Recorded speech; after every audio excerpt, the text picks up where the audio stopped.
We spoke with TexAgs senior recruiting analyst Jason Howell, a man who is known to get out and uncover some of the brightest stars in the high school game. And right now it's a very exciting time for him as he's covering Jimbo Fisher's highly touted recruiting classes in College Station. And I know he's having a lot of fun doing it. Here's Jason Howell from TexAgs here on Tex Football Today.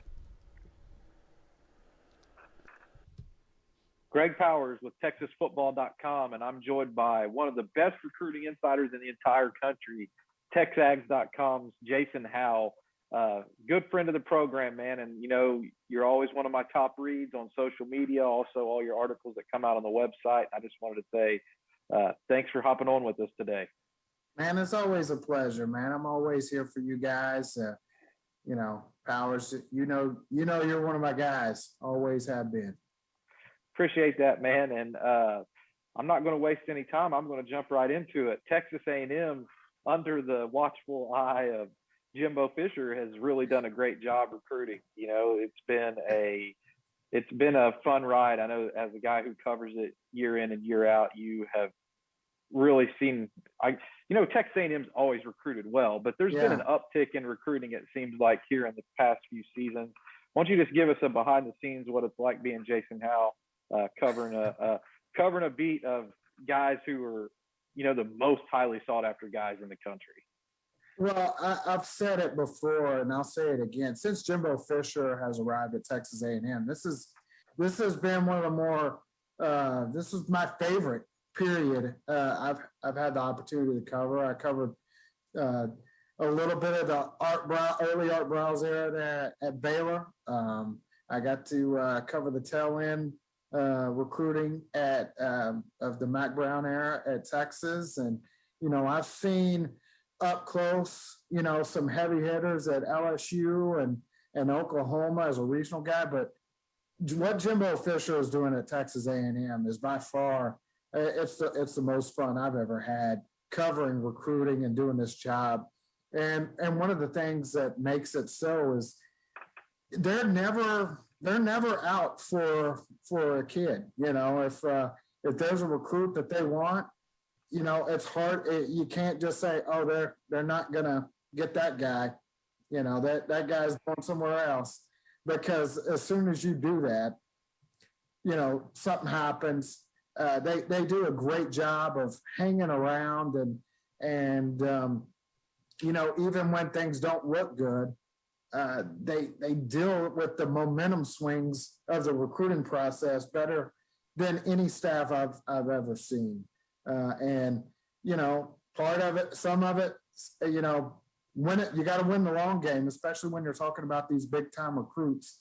And, they do such a great job of, the highs and lows and in the end being able to reel in. Not every one of them, but they reel in their big, their fair share for sure. Being a recruiting analyst myself, a guy who covers high school football, I was really pumped whenever Haynes King was named the starting quarterback. And I mean, just a guy that I know that we covered a lot.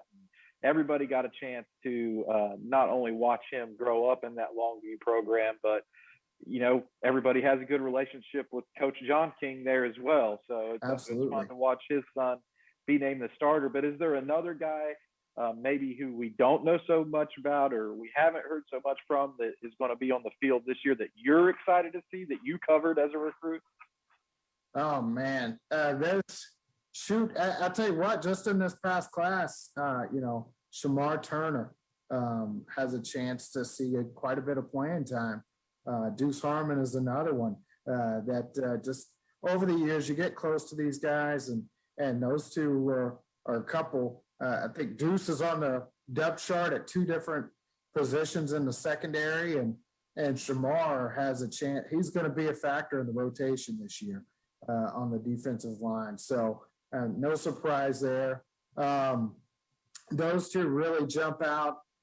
And, I'll tell you what, one that really that I really have loved to see. Well, there's two of them there at the receiver position, Caleb Chapman and Chase Lane. Chase was a guy that committed to Texas A&M under Kevin Sumlin. And, he wasn't the most highly sought after guy. He was always known as a speedster, but to see him develop and turn into he's a starting receiver in the SEC, and he's overtaken more highly rated recruits, and it's been fun to kind of watch him along his journey. And then Caleb, I think Caleb was primed to take a big step last year, and the injury really sidelined him. But all signs seem to point to him, being a real difference maker and adding a different dimension to that offense.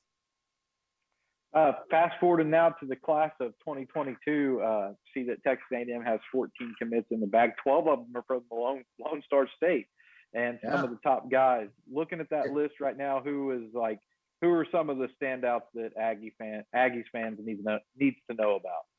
Well, Connor Rigman, right off the bat, the quarterback. I don't care what. He's one of the best in the country, one of the best in the state of Texas. You put him up there against anybody, he's going to compete. And I think everybody saw over the weekend what he did in the opener on ESPN. Just lit it up. Running, passing, even had a receiving touchdown. Just an all-around playmaker. But make no mistake, he is a skilled quarterback, and with a quick release, gunslinger type mentality. That's a guy you got to know right off the bat. Bryce Anderson, Beaumont Westbrook. He'll be a quarterback for Westbrook. He's going to be a DB in College Station. Projects kind of as a safety corner, can play several different spots there in the secondary. I kind of compare him to Jalen Catalon because the build and the instincts that they have are similar. With Jalen, it was I don't think I'd ever seen a kid in high school that seemed to be in the right spot as often as Catalan, and I see a lot of that in Bryce and what he brings to the table, and I think a lot of that goes back to what he does at as a quarterback. Malik Sila, another big one, big, long, big frame defensive end out of Katy, just a ridiculous athlete. I think he's one of he's definitely in the top 2 or 3 defensive linemen in the state for me, maybe even number 1. And as far as upside, he's got all the ability in the world, and it was a big part of kicking the class off. And then I got to throw it out to Donovan Greene and Bobby Taylor.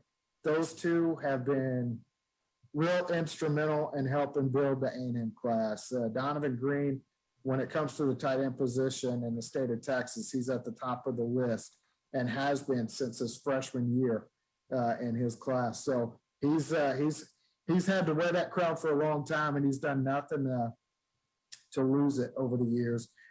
Just a real athletic kid. It's easy to make the Jalen Wademeyer comparison, both of them being from Dickinson, and he brings a similar type of skill set there. So I know a lot of people in Aggieland are excited about that. And then Bobby, his dad was an All-American, played in the NFL, and all he's done is compete and do big things down there at Katy. Had a big showing at the opening finals this summer, and looks like he's back and ready to go for another big year at Katy. I always love looking at the rankings that you help compile at TexAgs.com as well. We compare rankings notes throughout the year. We talk about guys not only when we see each other out making our rounds, through high schools or at games or at camps, but, we talk quite often about what we see out of this guy or that guy. And y'all's number 1 player in this class, Harold Perkins, we have him in the top 5 or 6. I think we have him number 5 right now in our rankings, and number 5 on y'all's list is Denver Harris, who we have number 1. Both guys are serious Texas A&M targets. So Yeah. where does Texas A&M kind of stand in your mind? I know you got some sources there that you can tap into in the Houston market to talk about these guys, but the two number one guys, Harold Perkins and Denver Harris, is A&M a serious player in those recruitments? Well, and Bronny's our guy down there in the Houston area, and Ryan does a great job of covering that area and heading up the coverage we do on those Houston area guys. Definitely. And for those who don't know, Ryan Bronninger at TexAgs.com is Jason's colleague and does do a great job down there. And but Harold Perkins, I got to say, I've always kind of compared him to Marcel Brooks and just how violent he plays, except I think he's a more true linebacker than Marcel was coming out of high school, but just a very twitchy, aggressive linebacker who does a little bit of everything out there at Cypress Park.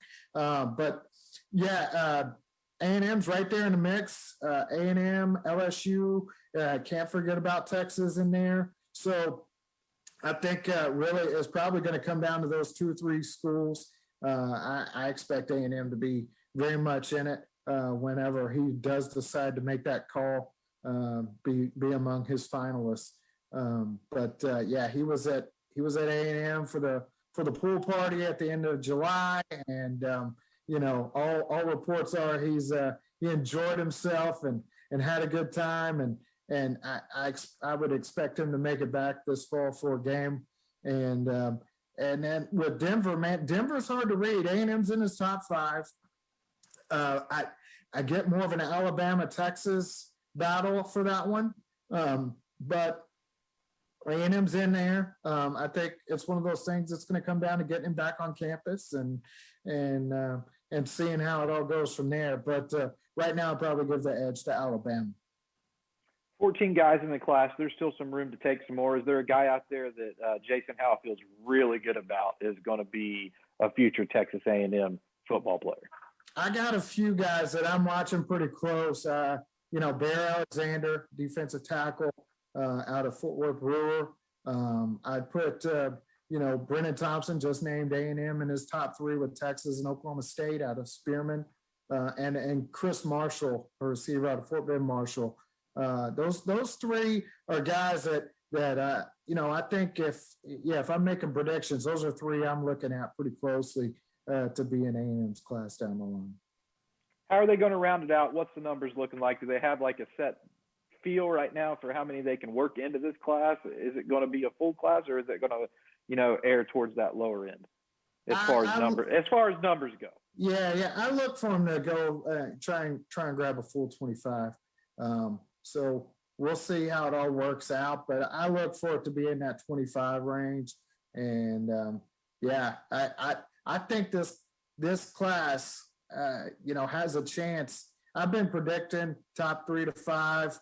I'm starting to lean more towards a top 3 type class, and I think they can make a run at number 1 overall in the country. So if the right pieces fall into place. So yeah, I look for them to take a full 25. They're going to have to make that happen. There's a reason why you're considered one of the best, Jason. Some great information for us today. Thanks for joining us. And as always, you are invited back to come on the show anytime. Yeah, we'll have to talk some 23s. I already got that class rolling, and you know, we'll have to hit on some of those next time. Let's do it. Thanks for joining us, man. There he is, our buddy Jason Howell from TexAgs, senior recruiting analyst over there. Good insights there. Appreciate his time as always. He's dialed in. Some big time recruits still on the radar for A&M. And he's how do I put it? He's an interesting case in the sense that, like, you and him operate so differently, but like there's so much overlap in the sense that his focus is obviously on A&M, right? Working for TexAgs and things like that. But like that allows him to like go really deep on that, on fewer kids, as opposed to you paint a bit of a broader brush. Which is what makes it so amazing to me, is that he is still like dialed in on some of these other guys who are like way off the radar. They're like, you should have like Texas A, like from a Texas A&M perspective, you should have there's no reason to know this kid, And then he'll be like, oh no, this 3-star kid at some school you've never heard of at Colmsneal is actually a superstar. He works extremely hard, and they still keep up with a top 100 list over there, Mhm. which I think keeps them relevant with not only Texas A&M targets, but with all the other recruits as well. And that's why it's fun to compare notes with him. Like when we're on the road or talking on the phone about top guys, it's always fun to respect the opinion of your colleagues that you're discussing these guys with. And Jason Howell's a guy I have a lot of respect Six and for. say it's always cool. Like there's a lot of guys we know that are like it feels like they're like encyclopedias. Like you open them up and it's just He's like one of all those this guys. information, and he's one of those guys that you can just sit there and listen to for a long time. Yeah. Yeah. And in fact, we're going to have 2 more guys like that on our watch along tomorrow with Gabe Brooks and Mike For Roach. sure. And Uh, go from back and listen to 247. Mike Roach's interview from last week. If you missed it, he breaks down the Texas Longhorns and another guy who has a lot of information. Exactly. Anyway, we appreciate Jason Howell from TexAgs hopping on with us. Thanks so much for watching that video. If you would like more and to be notified when they come out, go ahead and click that subscribe button right down there. You can also watch Texas Football Today every day live at noon on TexasFootball.com, Facebook, Twitch, and right here on YouTube. For more of the best coverage of Texas football in the Lone Star State, go to TexasFootball.com/subscribe.